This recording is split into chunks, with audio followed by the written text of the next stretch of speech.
ఇప్పుడున్న mental state కి దానికి పొంత కరెక్ట్ ఉండదు. అది బెటర్ అయిందా తక్కువైందా అంటే అది వేరే విషయం. అవునండి, అది సేమ్ పర్సన్ ఉండడు అక్కడ.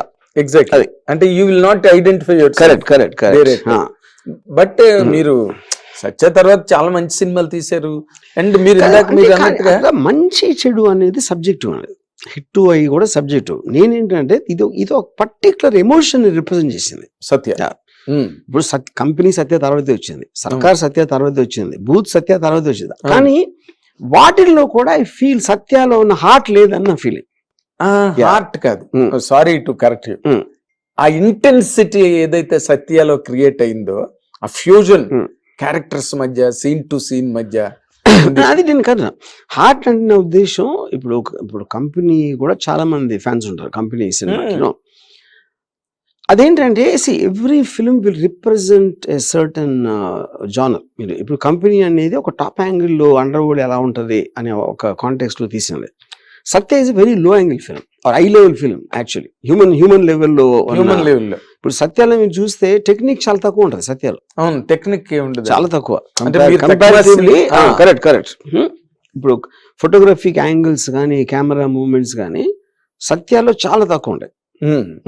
ఎందుకంటే నేను క్యారెక్టర్స్ కి బాధ్యత ఇచ్చాను, క్యారెక్టర్స్ పర్ఫార్మెన్సెస్ మెయిన్ గా తీసుకున్నాను. దాంట్లో కంపెనీలో మీకు చాలా టెక్నిక్ ఉంటుంది, మళ్ళీ సర్కార్లో చాలా ఎక్కువ ఉంటుంది technique. So of course each film ని అప్పుడు దాని ఎలాంటి స్టైల్లో తీయాలని ఒక డెసిషన్ తీసుకుని చేసింది అవన్నీ కూడా. అవునండి. ఇక్కడ ఏంటంటే నాకు సత్యాలు ఏమనిపించిందంటే ఆల్మోస్ట్ అది నేను రాయలేదు తీయలేదు, మనుషులు నిజంగా ఉండేవారు, నేను ఏదో కెమెరా పట్టుకుని వాళ్ళు మాట్లాడుకుంటున్నప్పుడు క్యాప్చర్ చేసేసాను అన్నంత రియలిస్టిక్ గా ఉంది ఫిల్మ్. అది అది క్యారెక్టర్స్ మనలో వచ్చింది. లైవ్ క్యారెక్టర్స్ లాగా ఉంటాయి. కరెక్ట్. ఏ పాత బస్తీల్లోనో కోటిల్లోనో తిరిగే మనుషుల మధ్య మీరు అన్నట్టుగా. కరెక్ట్. అయితే అంటే మీరు నార్మల్ గా మీ ట్వీట్ లో మీరు చెప్పినట్టుగా రంగీలా, సత్య ఇవన్నీ వీటితో completely I'm not drunk on alcohol but drunk on these victories అని అన్నట్టుగా. అంటే అంత మీరు క్రియేట్ చేసిన కంటెంట్ మీదే ఇదేమో మీరు నేనైనా తీసేది అనుకుంటున్నాను, అవేమో నేను అసలు I'm fully drunk on those successes అన్నారు. అసలు ఈ రెండింటి మధ్యలో కాంట్రాస్ట్ నాకు really I could not really. నేను అదే అంటున్నాను, ఎందుకంటే ఇప్పుడు మీరు ఇది 27 years అయిపోయింది, ఆ టైంలో తీసింది నేనే, అది ఎవ్రీబడి నోస్. కానీ ఈ తర్వాత దానికి వచ్చిన పేరు కానీ మిగతా సినిమాలకు వచ్చిన పేరు దాంతో తెలియకుండా నా మైండ్ ఒక కనెక్షన్ కట్ అయిపోయింది అంట. ఓకే, ఆ ఎమోషన్ అనేది మర్చిపోయినాను, ఎమోషన్ అనేది నా మైండ్ లోంచి వెళ్ళిపోయింది. అప్పుడు నేను కొత్తగా చూసినప్పుడు ఎందుకు వెళ్ళిపోయింది, దీని మళ్ళా డ్రంక్ ఆన్ సక్సెస్ మళ్ళా. అంటే ఇప్పుడు ఒకవేళ సపోజ్ ఒకటి మీరు ముందు చాలా ముందు రోజులు మీ దగ్గర డబ్బులు ఎక్కువ ఉండకపోవచ్చు, మీ దగ్గర ఒక ఏదో ఒక పోవర్టీని కానీ ఒక కష్టాలను కానీ అనుభవిస్తారు. సడన్ గా ఒకరోజు సక్సెస్ వచ్చేసింది అనుకోండి, ఒక పర్టికులర్ టైం తర్వాత ఆ పీరియడ్ మర్చిపోతారు మీరు. అప్పుడేంటి మీకు ఎంపతి పోతుంది, అలాంటి సిచ్యువేషన్ వేరే వాళ్ళ మీద మీకు ఒక ఎంపతి పోతుంది. ఎగ్జాక్ట్, అది జరిగింది. అదే మీకు సినిమా మీద అయితే అంటే వాట్ కుడ్ హ్యావ్ కాంట్రిబ్యూటెడ్ అంటే, ఓకే మీరు డైరెక్ట్ గా ఓపెన్ గా చెప్పారు సక్సెస్ లని, బట్ మీరు మీ ఫీలింగ్ కి మధ్యలో మీ తాలూకా ట్రాన్స్ఫర్మేషన్ కి మధ్యలో అంటే డిడ్ ఎనీబడి ఇంటర్ఫియర్ మిమ్మల్ని? అలా కాదండి, మీరు గ్రేట్ సార్ వరుణ్ గారు, నా ఫాల్ట్స్ అన్నిటికీ నేను ఒక్కనే కారణం, ఇంకెవరు లేదు. ఎందుకంటే I believe I'm a very intelligent man, I believe I'm a very practical guy, I have a lot of and I'm very well read person. So నన్ను ఇన్ఫ్లుయెన్స్ చేయడానికి ఎవరి వల్ల కాదు first of all. So nobody did that. ఇది కేవలం నేను చేసుకున్న స్వయం అపరాధం అని అంతే. ఎందుకంటే నేను నా ఫెయిల్యూర్కి ఎవరికి క్రియేట్ అవ్వను, నా సక్సెస్కి ఇస్తా. దానికి ఎందుకంటే కారణం, ఇప్పుడు ఒక ఫిల్మ్ మేకింగ్ అనేది ఒక టీమ్ ఎఫర్ట్ ఉంటుందండి. Team effort, director is not a primary artist in the sense of the word. Music director music చేస్తున్నాడు, డైలాగ్, కెమెరామెన్ కెమెరా, యాక్టర్, ఇలా రకరకాల వాళ్ళందరినీ నా విజన్ తోటి నేను ఒక ఛానలైజ్ చేస్తాను, ఒక ఎమోషనల్ ఇంపాక్ట్ క్రియేట్ చేయడానికి. అది డైరెక్టర్ పని. సో డైరెక్టర్ ఆర్టిస్ట్ కాదు, అలా చూస్తే ప్రైమరీ ఆర్టిస్ట్ కాదు. Primary artist, correct. So not an artist, primary.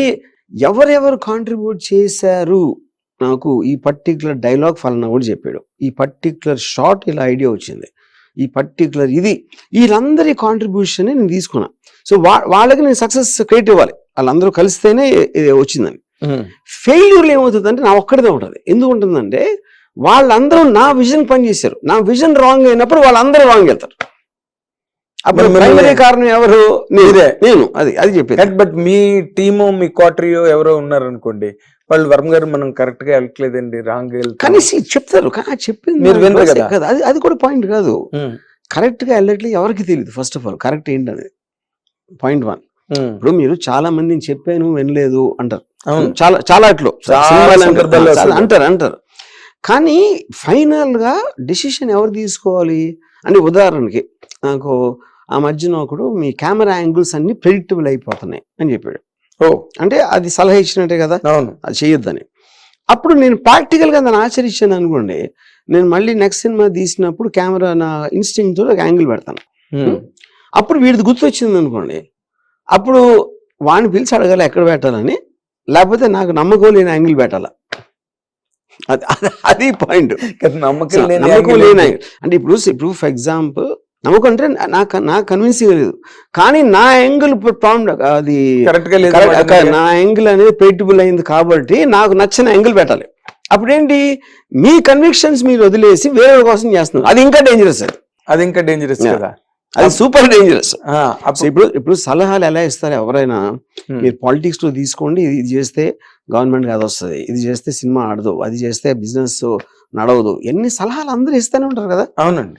అప్పుడు ఆ సలహా అది వర్కౌట్ అవ్వలేదు అనుకోండి, ఇలా తీయొద్దు అని చెప్పాడు సపోజ్ ఒకడు, నేను తీస్తే అది ఫ్లాప్ అయింది అనుకోండి, ఆ రోజు చెప్పాను ఏం లేదు అంటాడు. ఒకవేళ హిట్ అయింది అనుకోండి, ఆ సలహా ఇచ్చినట్టు కూడా మర్చిపోతాడు. ఇది basic fact of life, human nature. So మీరు ఒక 10 మందిని అడిగారు అనుకోండి, ఒకటి చెప్పి 10 మంది 10 రకాలు చెప్తారు. ఎందుకంటే ఎవరి వ్యూ పాయింట్ ఆడుతూ ఉంటది. అప్పుడు మీరు డెసిషన్ తీసుకోవడానికి మీరు ఫీడ్బ్యాక్ తీసుకోవచ్చు, ఫైనల్ డెసిషన్ మీదే ఉండాలి. ఇప్పుడు ఫీడ్బ్యాక్ అంటే ఏంటి అర్థం, ఇప్పుడు చెప్పేవాడి, ఇప్పుడు సపోజ్ నాకు ఒకటి చెప్పాడు అనుకోండి, ఇది బాగాలేదండి, ఇలా ఉంటే బాగుంటుంది అన్నాడు. నేను నన్ను ఏమో అడుగుతాను, నువ్వు లాస్ట్ సినిమా ఏం నచ్చిందని అడుగుతా అని. వాడు ఏదో చెప్తాడు, ఆ సినిమా నాకు నచ్చి ఉండదు అనుకోండి, అప్పుడు ఎలా వింటానండి? ఓకే, ఆడొక సక్సెస్ఫుల్ సినిమా ఏదో చెప్తాడు, సక్సెస్ఫుల్ అందరూ చెప్తారు, సక్సెస్ఫుల్ సినిమా చెప్తారు, దానికి పెద్ద గొప్ప ఇదేంటి? అంతే కదా. అప్పుడు బ్లైండ్ గా కాపీ కొట్టాలి. ఇప్పుడు ఎలా ఉంటుందంటే, ఇది నాకు ఒకడు కల్కట్టా నుంచి ఒక గ్రూప్ వచ్చారు ఒక సినిమా తీయమని, ఒక 15-20 years బ్యాక్. మాన్సూన్ వెడ్డింగ్ లా అని పెద్ద హిట్ అయింది అప్పుడు. మాన్సూన్ వెడ్డింగ్ లాంటి సినిమా తీద్దాం అన్నాడు. అంటే నేను మాన్సూన్ వెడ్డింగ్ లాంటి సినిమా ఎలా తీస్తాం కదా ఆల్రెడీ. లాంటి అంటే ఏంటి అర్థం? ఓకే, అందులో ఒక ఢిల్లీలో ఒక పెళ్లి జరుగుతుంది, అప్పుడు హైదరాబాద్లో పెళ్లి మీద తీద్దామా, చెన్నైలో పెళ్లి మీద తీద్దామా, ఏంటి దాని లాంటి సినిమా అంటే ఏంటి అసలు అర్థం? అదేంటంటే సక్సెస్ఫుల్ సినిమాని కాపీ కొట్టడం అనే ఇన్స్టింక్టివ్ రియాక్షన్. అది ఇన్స్టింక్టివ్ అంతే. బిజినెస్ లో కూడా అది చేస్తారు. బిజినెస్ లో కూడా బిజినెస్ పెట్టి కొంచెం డబ్బులు వస్తున్నాయి అంటే అందరూ అది పెట్టేస్తారు, అందరూ అది. కానీ ఇప్పుడు మీరు ఇందాక అన్నట్టుగా క్షణక్షణం సినిమా చేయడానికి లేదా అలాంటి కథను మీరు ఇది ఎంచుకోవడానికి మెయిన్ రీజన్ ఏంటండి? మెయిన్ రీజన్ ఎందుకంటే శివ మీకు ఒక బెంచ్ మార్క్ సెట్ చేసిన కంటెంట్, ఆ మోడల్ క్షణక్షణం తీసిన మెయిన్ రీజన్ శ్రీదేవి గారు. Because I was a die hard fan of her. ఆవిడతో ఒక సినిమా తీయాలి అనే ఒక విపరీతమైన కోరికతో తీసిన సినిమా. శ్రీదేవి గారు లేకపోతే తీసి ఉండదు. అది అందులో ఒక మిస్టేక్ అది జరిగింది. నేను శ్రీదేవి గారు ఆల్రెడీ వెంకటేష్ హీరో. సో ఇప్పుడు నేను వెంకటేష్ ఆల్మోస్ట్ సినిమాలో 30-40 minutes తర్వాత వస్తాడు. అవును, వచ్చినా కూడా నాగార్జున రేంజ్ ఇంట్రొడక్షన్ ఇవ్వాల అంటే ఆ సినిమాలో కుదరలేదు. ఆ స్టోరీ డిఫరెంట్ కాబట్టి ఆ స్టోరీ డిమాండ్ చేయాలి. కానీ శివ చూసి క్షణక్షణం థియేటర్లోకి వచ్చిన వాళ్ళు అందరూ కూడా అదే ఎక్స్పెక్ట్ చేస్తారు కదా. అదే ఎక్స్పెక్ట్ చేస్తారు. మళ్ళీ ఒక సైకిల్ చైన్ లాంటి ఎపిసోడ్ ఉంటుంది, లేకపోతే ఇది ఉంటుంది, ఓపెనింగ్ ఎపిసోడ్ ఉంటుంది. ఆ మూడ్ లో వచ్చినప్పుడు I couldn't satisfy. That is the reason that the picture didn't work. తర్వాత ఇంకోటి, ఆ సినిమాలోని బాగా ఇమోషనల్ పెంటప్ ఇమోషన్ పాయింట్ దగ్గరికి వచ్చేసరికి శ్రీదేవి గారు ఏమో దేవుడా దేవుడా దేవుడా దేవుడా అని అడ్రాప్ అయిపోయింది అక్కడ. కానీ ఇప్పుడు అది ఇంకా వేరే వేరే అంటే in the ఉంటుంది. sense ఎందుకంటే I'm telling, చాలా మందికి అది నచ్చింది. అది కూడా. Very good. Hmm. నేనే చెప్పా కదా అందులో అసలు ఒక శ్రీదేవి లాంటి ఆ రోజున్న బబ్లింగ్ బ్యూటీని డాన్సింగ్ క్వీన్ అనిపించుకున్న శ్రీదేవిని కూర్చోబెట్టి మొత్తం song అంతా తీశారు. కరెక్ట్. అసలు అది ఎవరు చేయగలండి? నోబడీ కెన్ రియల్లీ కానీ చేశాను కానీ దాని మీద చాలా క్రిటిసిజం వచ్చింది అప్పుడు. ఇప్పుడు శ్రీదేవి గారు టెరిఫిక్ డాన్సరు, అవును. చాలా అందగత, ఆయన మంచి మంచి డ్రెస్సులు వేసుకుని అందాన్ని చూపించకుండా ఈడ ఒక డర్టీ స్కర్ట్ వేసుకుని నేల మీద కూర్చోబెట్టి కలగకుండా ఉన్నాడని చాలా మంది ఉన్నారు. అది కూడా అడవిలో. యాక్చువల్గా దిస్ ఇస్ ట్రూత్. అలా ఆలోచిస్తే ట్రూతే కదా అది. కరెక్ట్. మీరు సినిమాలోకి రావటానికి ఆహ్లాదం పొందడానికి వస్తారు, ఒక హై పొందడానికి వస్తారు. కరెక్ట్. అప్పుడు అలా చేసినప్పుడు కానీ తర్వాత ఏమవుతుందంటే మీరు తర్వాత చూసినప్పుడు ఆ pressure of opening day expectation emotion ఉండదు కాబట్టి అవును. టీవీలో చూసినప్పుడు చాలా బాగుంటుంది. అయ్యో టీవీలో కొన్ని లక్షల సార్లు చూసిన సినిమాని Correct. ఈ రోజుకి కూడా. బట్ మీకు అనిపించలేదండి పర్సనల్ గా, మీరు అంత డైహార్డ్ ఫ్యాన్ కదా శ్రీదేవి గారికి, ఇప్పుడు తనని కూర్చోపెట్టి సెట్ లో తను డాన్సులు చేస్తుంటే అసలు మీరు ఎంజాయ్ చేయొచ్చు, మీతో పాటు మేము కూడా ఎంజాయ్ చేసేవాళ్ళం.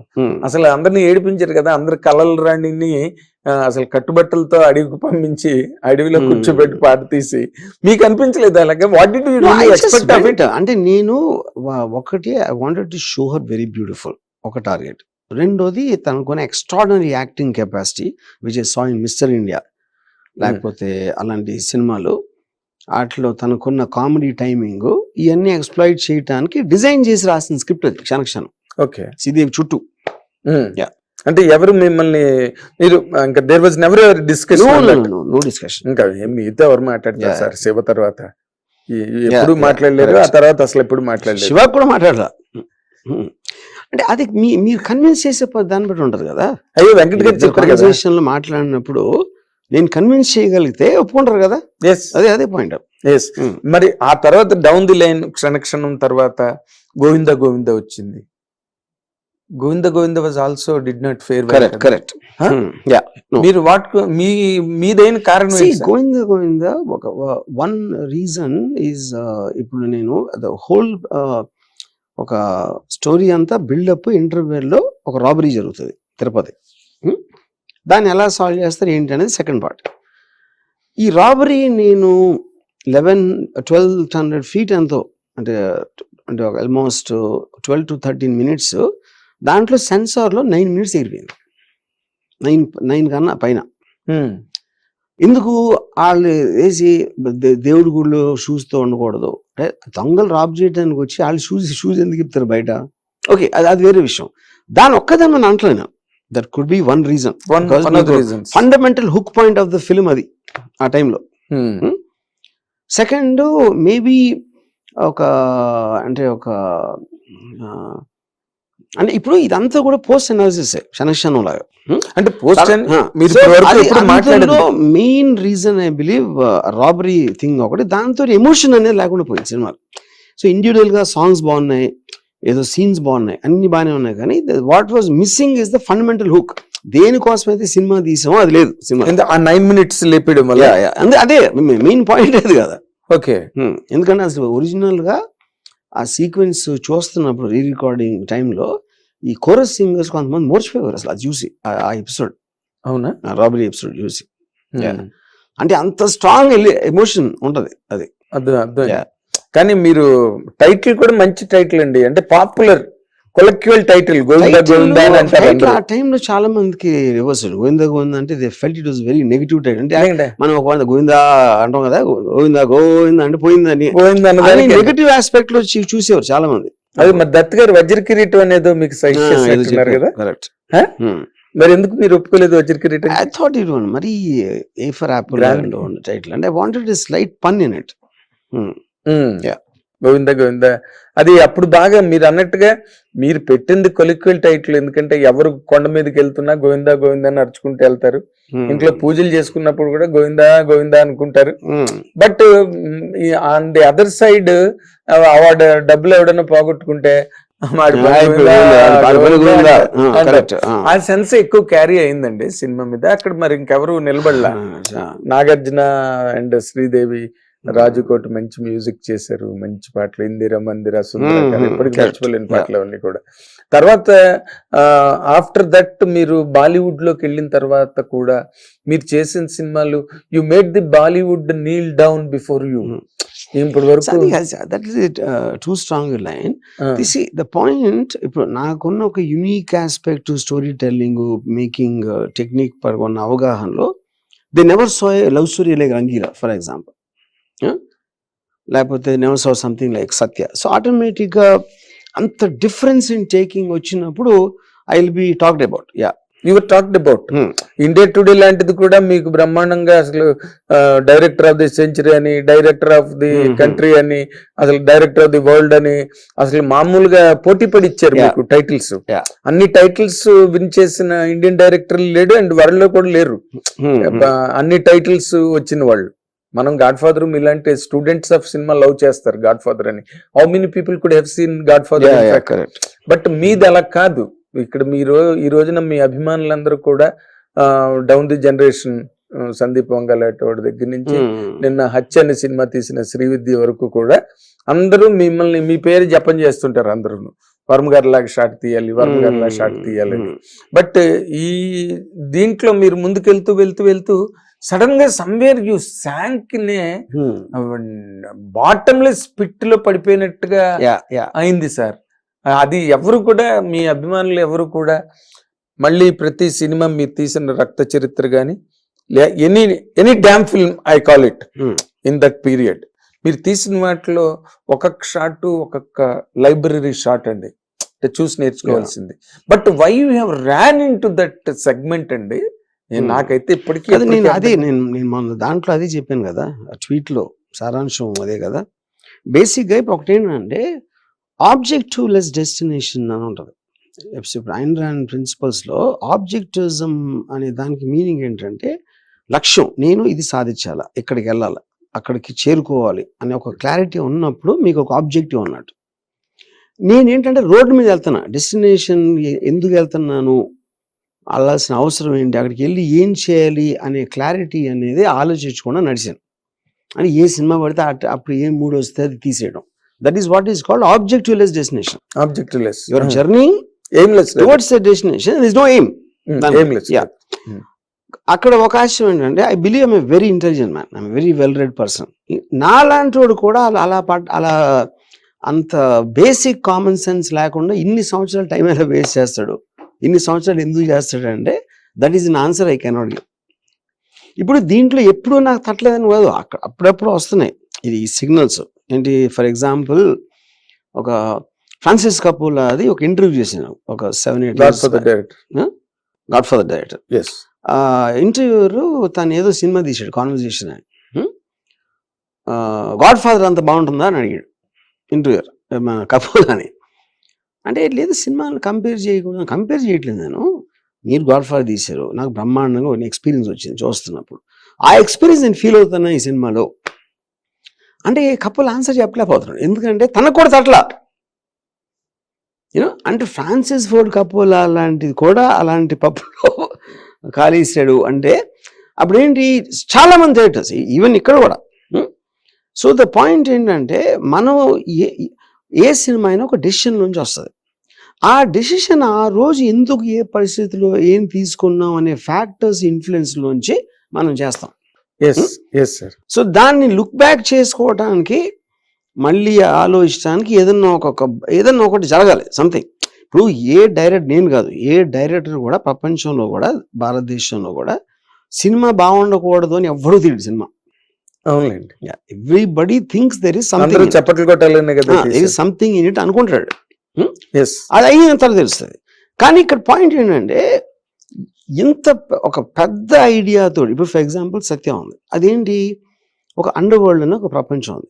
నేను ఒక ప్రేక్షకుని ఆ వరల్డ్లోకి తీసుకెళ్ళి వాళ్ళకి ఒక రింగ్ సైడ్ వ్యూలో వాళ్ళు ఎలాంటి వాళ్ళు, వాళ్ళ ఎమోషన్స్ ఏంటి, వాళ్ళ రిలేషన్షిప్స్ ఎలా ఉంటాయి, ఇవన్నీ చూపించడానికి ట్రై చేసిన ఫిల్మ్ అది సత్య. వాళ్ళు కూడా మనలాంటి మనుషులే, వాళ్ళేం కొమ్ములతో పోవట్లేదు, కూరలతో పోవట్లేదు, వాళ్ళేమి బ్లడ్ థర్స్టీ మాన్స్టర్స్ కూడా కాదు, వాళ్ళు మామూలు మనుషులు.